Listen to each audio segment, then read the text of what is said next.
On February 20th, Evan Quick shot and killed himself after shooting and injuring two sheriffs in a 10-hour standoff in Encinitas. Quick's mother called police after her mentally ill son threatened to commit suicide by getting himself, quote, shot by a cop.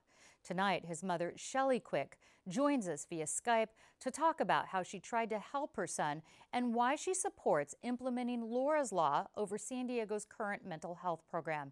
Shelley, thank you for sharing your very personal story with us tonight. Thank you for letting me be here. I really appreciate it. Of course. Now, tell us a little bit about Evan's mental illness and the many threats he made, actually. When he was in elementary school, that's when he started really showing symptoms of being very sad and anxious and depressed, where he couldn't get out of bed in the morning to go to school. And his sadness and depression kind of also came across as oppositional, kind of defiant and frustrated and angry, because he was a boy and it was hard for him to show that sadness all the time. You could see both. Right. He actually made some threats about Columbine. He had knives. He actually was acting out.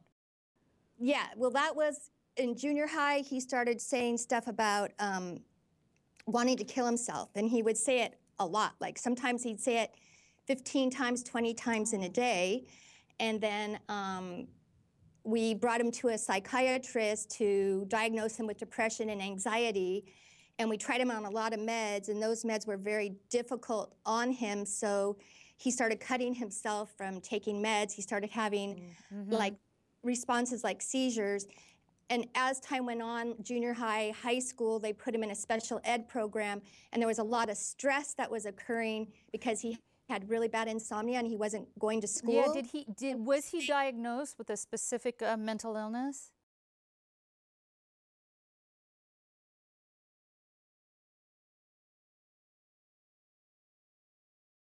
Right. Surrounding? Right. I understand he's among about 10,000 people in San Diego County who have what's considered a severe mental illness. What happened when you tried to get him help with the county's current mental health assistance program called IHOT, or In-Home Outreach Team? The IHOT team came out and tried to talk to him, and Evan wouldn't have anything to do with them because he felt that they were an intrusion. So he said, no, I don't want him to come out.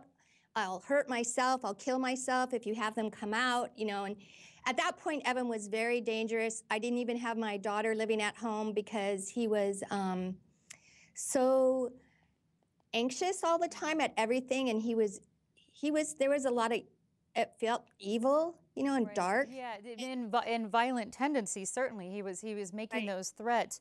You also tried to get him several times admitted into a long-term, into a psychiatric hospital. What happened there?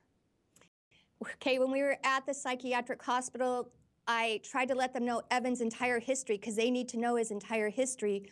Well, and he was telling me in the psychiatric unit, he was calling me and saying that he was going to kill himself in the psychiatric unit or hurt the people who work there. So I called them and told them, he's saying he's going to hurt you guys, be careful. So, you know, and I had given him all the history, and then I thought, okay, I need to talk to the social worker, because the social worker, I'm a nurse, I know that. Right. I talked to the social worker, I told her all his history. I said, he's a danger to himself, he's a danger to others, you cannot let him go, you cannot release. But they did in the end, right? Did they not? They did.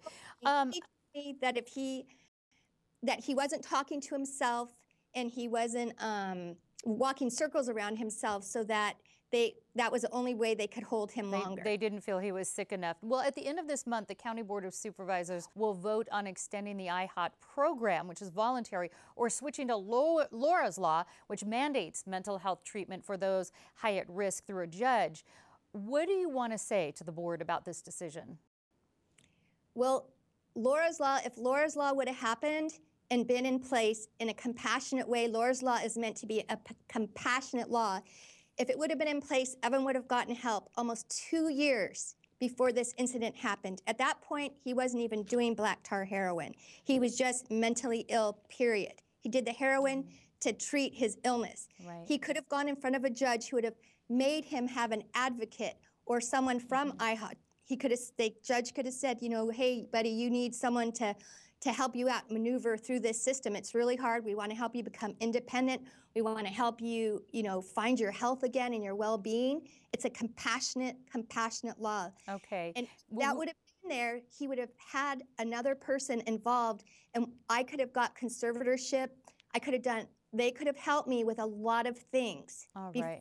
Where it did. And yeah, absolutely. Unfortunately, and very sadly, Shelley Quick, thank you so much for sharing your story with us tonight. Thank you.